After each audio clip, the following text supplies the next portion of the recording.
Cannon ए wave सीनिन।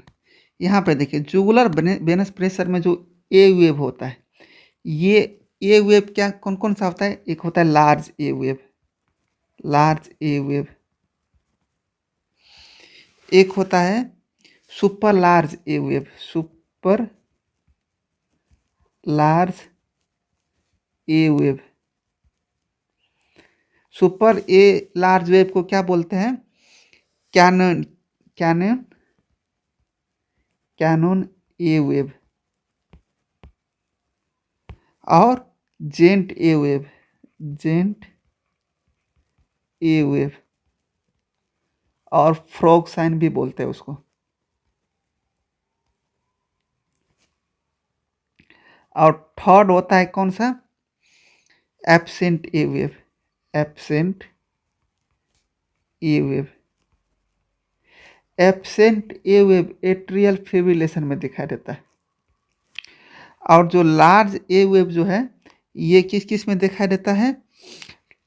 Tricuspid stenosis, pulmonary artery hypertension में, pulmonary artery hypertension में और mitral stenosis में दिखाई देता है। और रह गया कौन सा?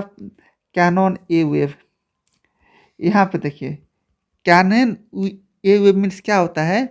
Lack of coordination between atria और ventricle, lack of coordination between atria and ventricle. Normally शुरू में क्या होता है?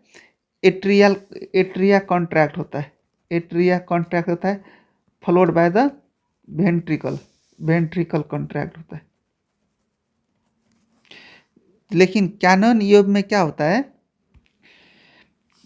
कैनन वेव में क्या होता है? एट्रियल, कैनन वेव में, कैनन ए वेव कब प्रोड्यूस होता है? एट्रियल और वेंट्रिकुलर, वेंट्रिकल टुगेदर कॉन्ट्रैक्ट और टुगेदर रिलैक्स होता है, तब कैनन ए वेव प्रोड्यूस होता है। तो एट्रिया और वेंट्रिकल टुगेदर कॉन्ट्रैक्शन और रिलैक्सन होता है, तब कैनन ए वेव प्रोड्यूस होता है। और ये किस किस में दिखाई देता है? वेंट्रिकुलर टैकिकार्डिया में और कंप्लीट हार्ट ब्लॉक में, कंप्लीट हार्ट ब्लॉक में। तो यहाँ पे आंसर कौन सा हुआ? Complete heart block. और कंप्लीट हार्ट ब्लॉक को थर्ड डिग्री हार्ट ब्लॉक भी बोलता है।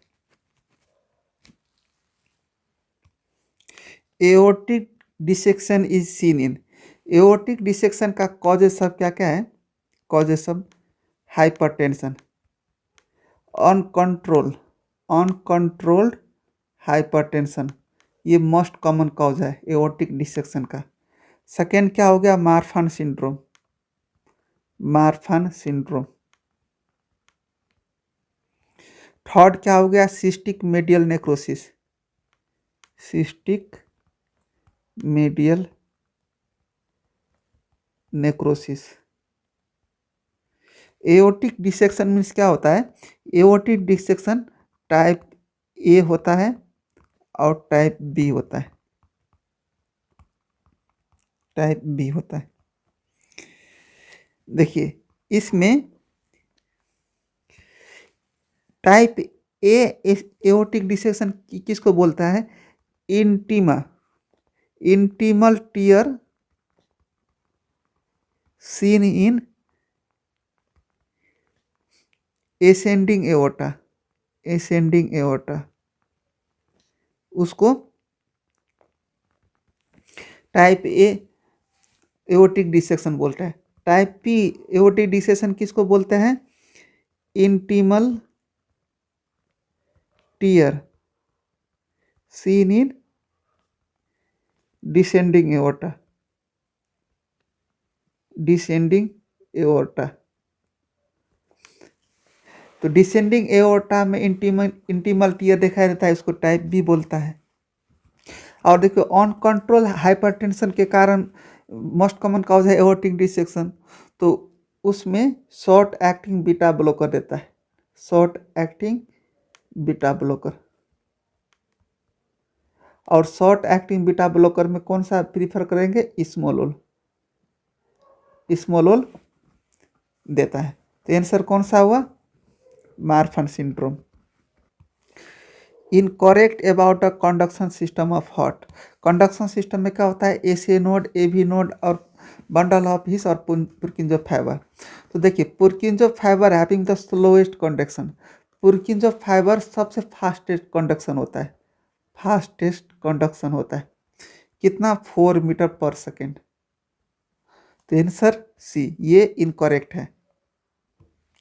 A wave absent in atrial fibrillation, ये अभी हम पढ़े ही हैं, उसके पहले डिस्कस किए थे, atrial fibrillation.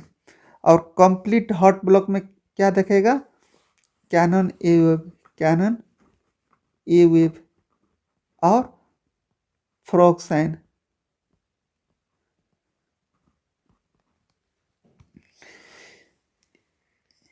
Cannon A wave seen in, अभी देखिए कैनन ए वेव के बारे में हम अभी पढ़े थे, कैनन ए वेव किस में दिखाई देता है, तो एक हो गया complete heart block, complete heart block,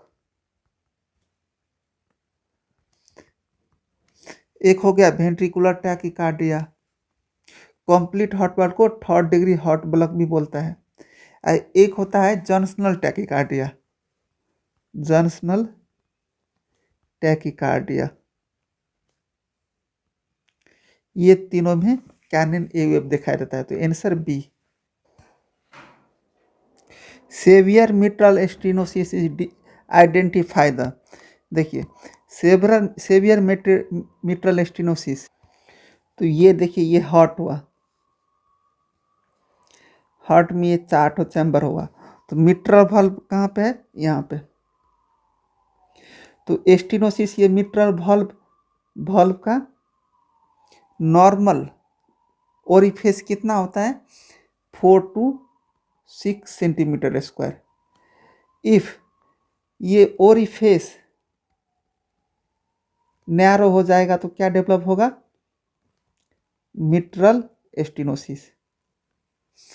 if ये orifice less than 1.5 centimetre square हो जाएगा तो ये severe mitral stenosis, severe mitral stenosis.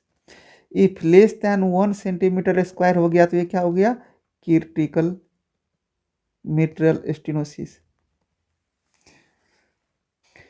और देखिए यहाँ पे जो स्टेनोसिस होगा तो लेफ्ट वेंट्रिकल में ब्लड फ्लो कम जाएगा, ब्लड कम जाएगा, तो यहाँ पे लोड ज़्यादा हो जाएगा, यहाँ पे लोड ज़्यादा हो जाएगा, तो इसीलिए यहाँ पे कौन सा साउंड सुनाई देता है, loud opening snap sound, loud opening snap sound.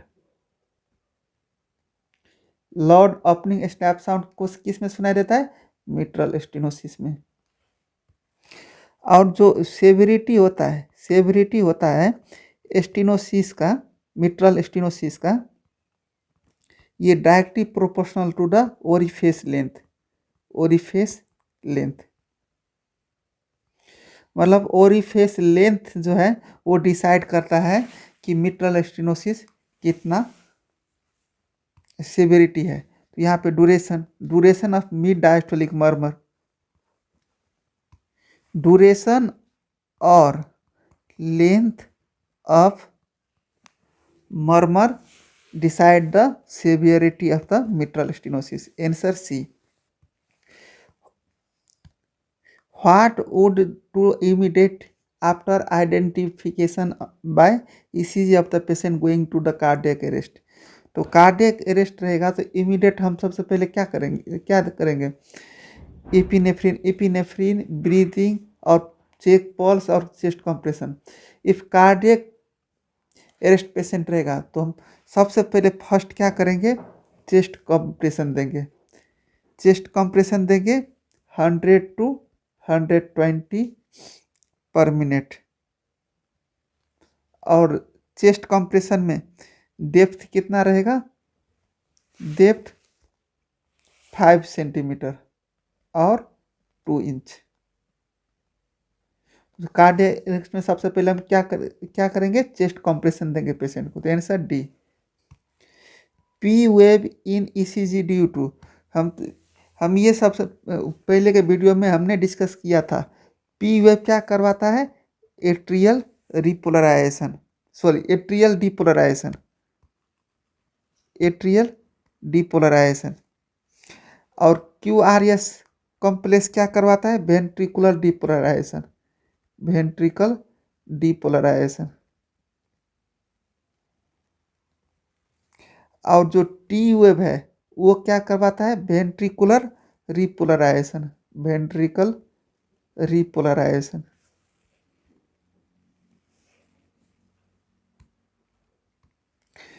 और जो पी आर इंटरवल है, पी आर इंटरवल है जो एस ए नोड से ए भी नोड में, ए भी नोड में इम्पल्स सेंड करता है, इम्पल्स सेंड करता है ऐसे नोड से ए बी नोड में।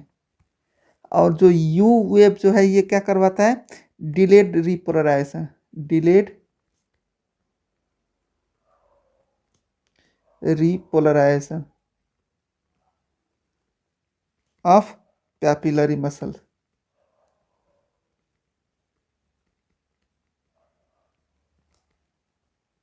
तो यहाँ पे आंसर कौन सा हुआ, एट्रियल डिपोलराइजेशन पी वेव में। तो answer D.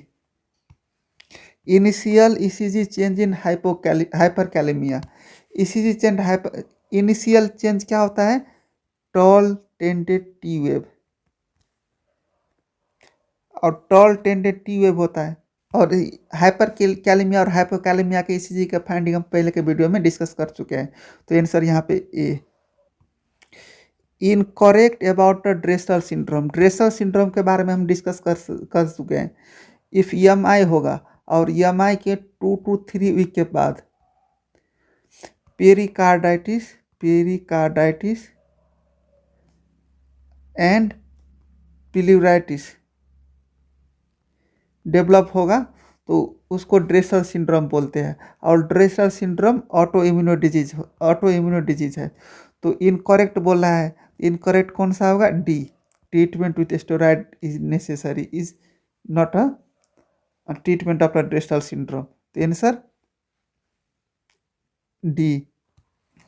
Most common cause of the aortic dissection, aortic dissection के मोस्ट कॉमन कॉज क्या है, अनकंट्रोल्ड हाइपरटेंशन, अनकंट्रोल्ड हाइपरटेंशन। ये हम पहले के डिस्कस कर चुके हैं। तो आंसर ये हो गया। Markers specific for the myocardial infection, यहाँ पे हम मायोकार्डियल मार्कर के बारे में, कार्डियो बायोमार्कर के बारे में हम पहले के वीडियो में हम डिस्कस कर चुके हैं। तो यहाँ देखिए स्पेसिफिक में आई है और सेंसिटिव मतलब important, important, most important biomarker और मोस्ट स्पेसिफिक बायोमार्कर कौन सा हुआ, ट्रोपोनिन आई। और ये कितने घंटा में राइज होता है, 4 आवर में। और कितने डे में नॉर्मल होता है, 7 डे में, 7 डे में नॉर्मल हो जाता है। तो आंसर ए। और lactate dehydrogenase 1 is more common than LDS2 in MI patient. All are the used for the secondary prevention of the myocardial infection except, तो MI के ट्रीटमेंट के लिए हम क्या यूज करते हैं, मोन। यम से क्या हो गया, मॉर्फिन। ए से ऑक्सीजन, और ए से एंटीप्लेटलेट थेरापी, और यन से नाइट्रेट जो हम पहले डिस्कस कर चुके हैं। और स्टैटिन एथिलोस्क्लेरोसिस को रिग्रेस करने के लिए देता है, एथिलोस्क्लेरोसिस के रिग्रेस करने के लिए देता है। तो देखिए एंटीप्लेटलेट थेरापी में एस्पिरिन प्लस क्लोपिडोग्रेल देता है, क्लोपिडोग्रेल।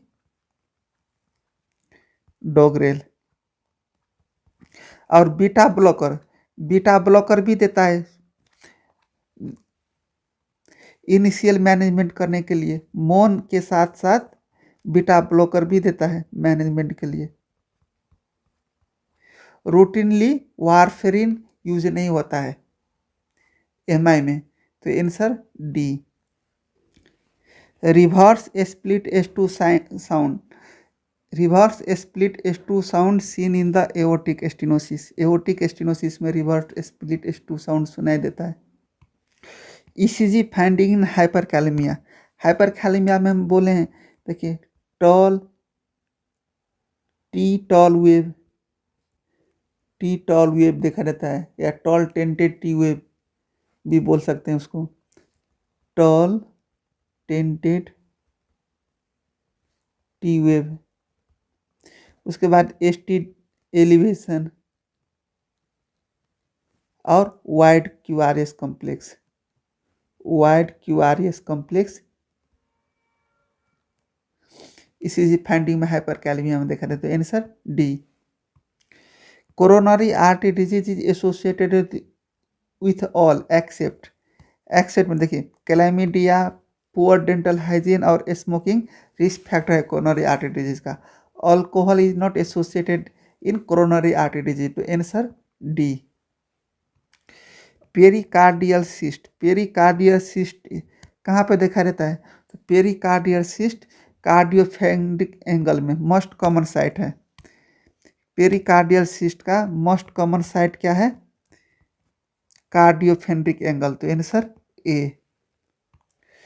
स्नोमैन अपीयरेंस और figure of 8 appearance is seen in, देखिए स्नोमैन अपीयरेंस और फिगर ऑफ 8 अपीयरेंस किस में देखा रहता है, total anomalous pulmonary venous coarctation में।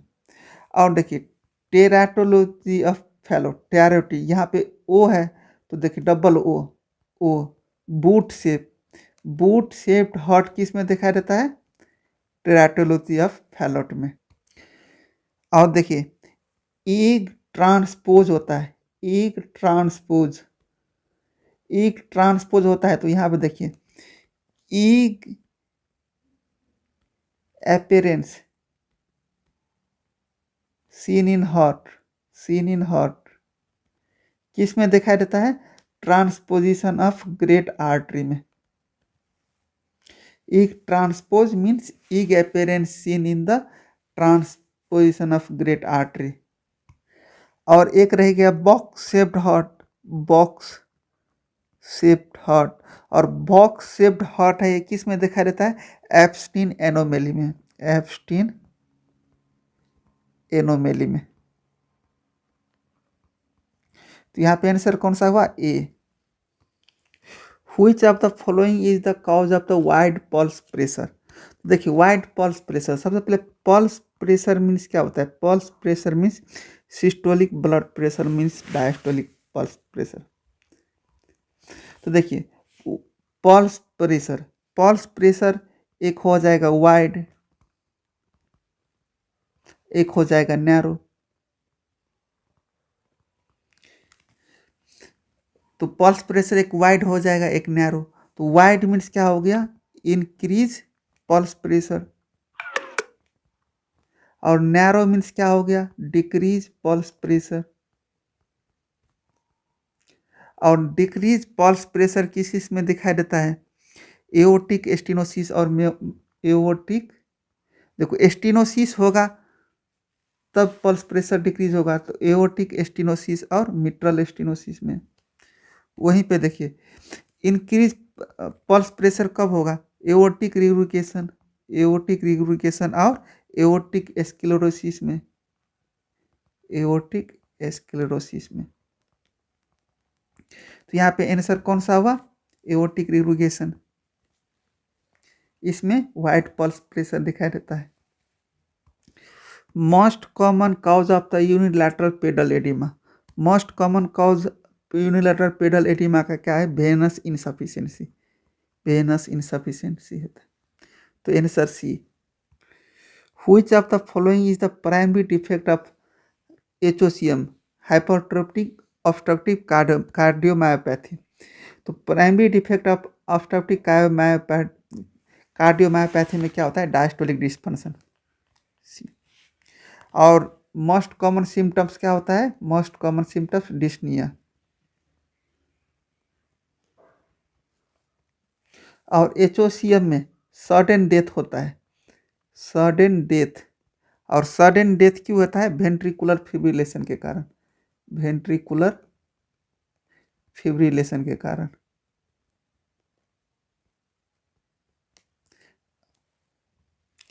According to the revised guideline of American Heart Association, which of the following drug is not recommended in the cardiac arrest? तो देखिए, American heart association के अनुसार atropine not recommend in the cardiac arrest होता है, तो answer B. A patient present with the deficiency of the thiamine which could be the possible outcome. तो यहाँ पे देखिए, thiamine means vitamin B1, vitamin B1। Vitamin B1 cause दो ठो करवाता है। एक हो गया wet beriberi, wet beriberi disease, wet beriberi disease. एक हो गया dry beriberi disease, dry beriberi disease. देखिए, वेट बेरी बेरी डिजीज है, ये क्या कॉज करवाता है? Cardiac failure, cardiac failure. और जो ड्राई बेरी बेरी डिजीज है, ये क्या करवाता है? सीएनएस से problem, CNS problem. CNS problem में क्या हो गया? कोरासकॉफ साइकोसिस, कोरासकॉफ साइकोसिस। और सेकेंड क्या हो गया? Rinki इनकेफेलोपैथी, Rinki इनकेफेलोपैथी।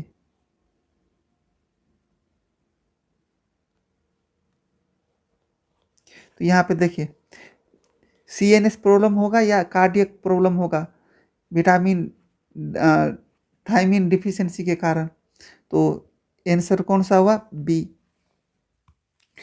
After intake of NSAID tablet, lady complained of a difficulty in breathing and appearance of the beehives. Pulse rate is the 100 and BP 90/60 mmHg. Diagnosis, यहाँ पे देखिए कॉजेटिव एजेंट क्या है? beehives। तो ये क्या हुआ? Anaphylaxis reaction, anaphylaxis reaction. तो एनाफाइलेक्सिस रिएक्शन, उसका इन्वेस्टिगेशन, बेस्ट इन्वेस्टिगेशन क्या होता है? सीरम ट्रिप्टेज। तो यहाँ पे आंसर क्या हो गया? डी। और यहाँ पे देखिए सेकंड में best investigation to confirm the diagnosis anaphylaxis के लिए सीरम ट्रिप्टेज। तो आंसर कौन सा हुआ 183 का? Serum tryptase. Most common cause of the abdominal aortic aneurysm, atherosclerosis हो गया, answer C. 1 year old male child is having heart rate 40 per minute and BP 90/60. His serum potassium 6.5. What is the next best management? सबसे पहले हम potassium को management करेंगे, और potassium management के लिए हम सबसे कौन सा ड्रग देंगे? Calcium chloride. तो answer D. Mortality in primary cardiac amyloidosis developed over the 12 to 18 month, 12 to 18 month, answer C.